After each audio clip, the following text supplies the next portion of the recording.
Mesdames, Messieurs, Mesdames et Messieurs les adjoints et conseillers, mon premier adjoint étant excusé ainsi que Jacqueline Rex, conseillère, nous sommes rassemblés aujourd'hui pour défendre notre commune contre la loi NOTRe qui veut enlever les compétences importantes pour les transférer à la communauté de communes dans un premier temps.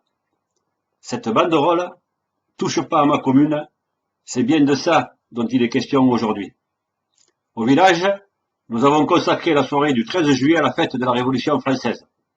Je suis comme les sans-culottes de 1789, pour abolir les privilèges de nos énarques qui nous gouvernent, en leur diminuant leur dotation de fonctionnement personnel, pas ceux des ministères, comme ils le font pour les mairies.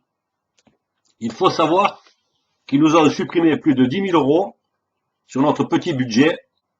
Cela représente plus que la nuitée de 9 600 € que nous avons emprunté pour l'achat des bois de Nicolo à proximité du parc, château et papeterie.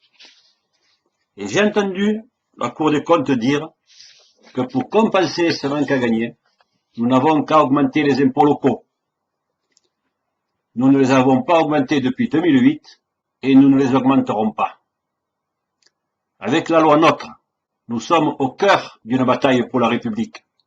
Ils se mettent les moyens pour nous tromper, pour nous manipuler.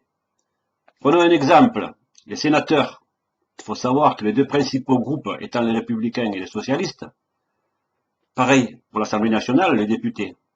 Donc les sénateurs votent contre le regroupement des communes à plus de 20 000 habitants. Les médias s'en emparent, on dirait que c'est fait. Les députés votent bien sûr contre ces propositions. La procédure veut qu'une commission mixte sénateurs-députés se réunisse.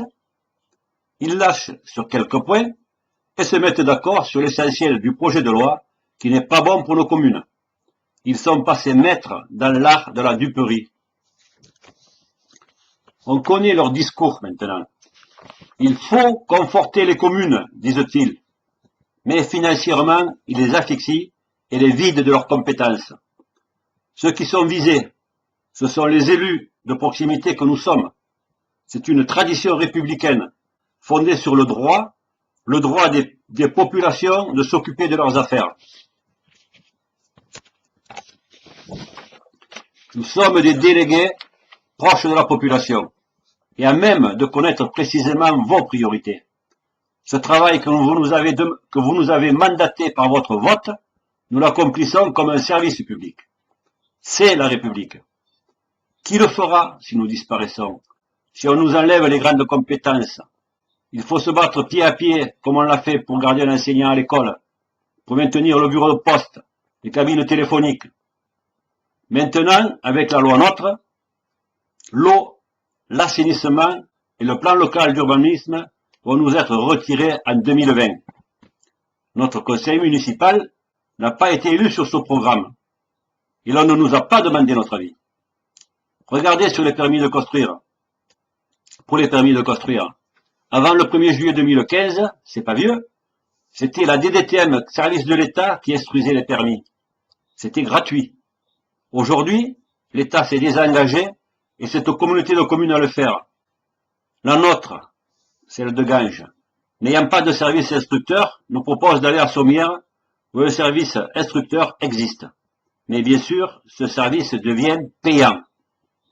L'État nous baisse les dotations et on nous fait payer un service obligatoire pour la population qui était gratuit.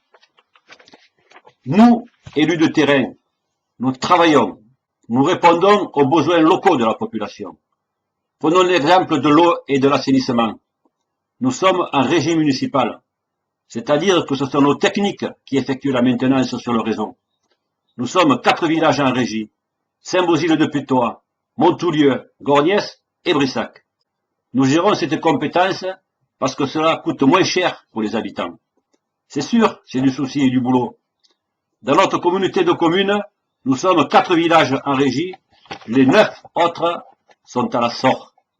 Avec le transfert des compétences, cela passera inévitablement au privé. Le prix au mètre cube ne sera sûrement pas le même. C'est prévu pour 2020. Pour le plan local d'urbanisme, c'est pareil. Le transfert de compétences est prévu en 2017. En clair, votre conseil municipal ne maîtrisera plus le devenir de votre village.